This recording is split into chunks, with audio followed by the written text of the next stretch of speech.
The Labor Party has this week been touting its new housing plan, with several MPs visiting South Dunedin to announce it. Dunedin South MP Clare Curran was one of those involved, and she joins us now to talk about it. Good evening. Good evening.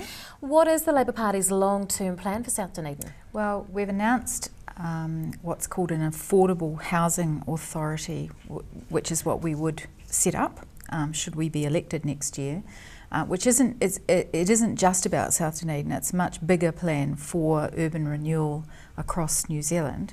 But South Dunedin is one of the parts of New Zealand which is being targeted as being really important and needs urban renewal. It means working central government, working with local government, with local organisations such as Presbyterian Support, Methodist Mission, other organisations like that, iwi where it's appropriate, to ensure that there's a plan for a part of the city, and South Dunedin is an important part, for urban renewal. And I think what's great about this is that it's the first really positive announcement that we've heard about South Dunedin, and it shows that central government, should Labor be elected, wants to be a part of driving change there and ensuring that there's a future.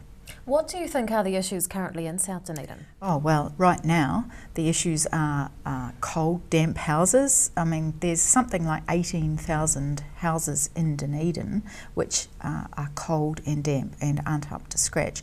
A lot of them are in the South Dunedin area, which is bigger than just South Dunedin, by the way. It's about 6 or 7 different suburbs. High electricity prices, particularly during winter. Children particularly getting sick. There's a very high incidence of admissions at hospital due to respiratory problems linked to the poor quality of housing, and low incomes. So those are the issues right there now. We know there are longer term issues. We know that there is a slowly rising water table. We know there are issues there, but it's a really important part of Dunedin. It's flat. Older people, people with disabilities, a lot of people live in the area because of it being flat, and it's a good place to grow up. There's lots of schools, lots of organisations there. So, and it's too big, I guess I would say it's too big to fail. And it's a big part of Dunedin, and it needs to have a positive future, so that's why we're targeting it. With the groundwater issues or potential issues, do you think it's wise to do further building in South Dunedin? Look, I don't think there's any issues about further building in South Dunedin as long as it's done sensibly. And council has been doing some work on this. I think they could be communicating with the community more clearly about it, but I do think that there are positive signs out there. There's lots of development happening if you go and drive around, but it lacks services, it lacks a plan, it lacks a vision, it lacks a sense of a really strong positive future, which is why central government needs to come to the party. The Labor Party's put a stake in the ground, literally, around it. The current government hasn't, and has sort of got its fingers in its ears, really, when it comes to places like South Dunedin. If the Labor Party got in, the Affordable Housing Authority became a real thing, how long do you think it would be before we saw change? Yeah, I think within 2 years you'd start to see real change starting to happen. It certainly can't do urban renewal overnight, and it may take 1 or 2 terms to really see major change starting to happen. Council housing is really quite prevalent out in South Dunedin.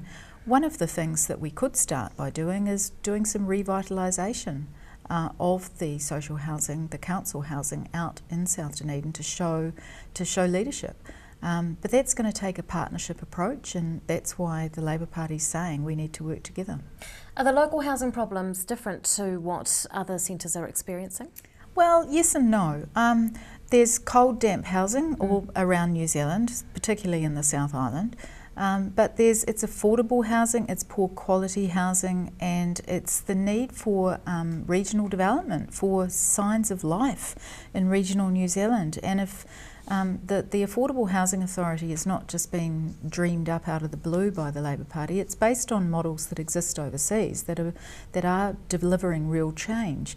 In Victoria, in Australia for instance, there's Places Victoria which has developed their Docklands area parts of Wodonga, the Dandenongs. I don't know if people know where that is, but they are actually significant developments.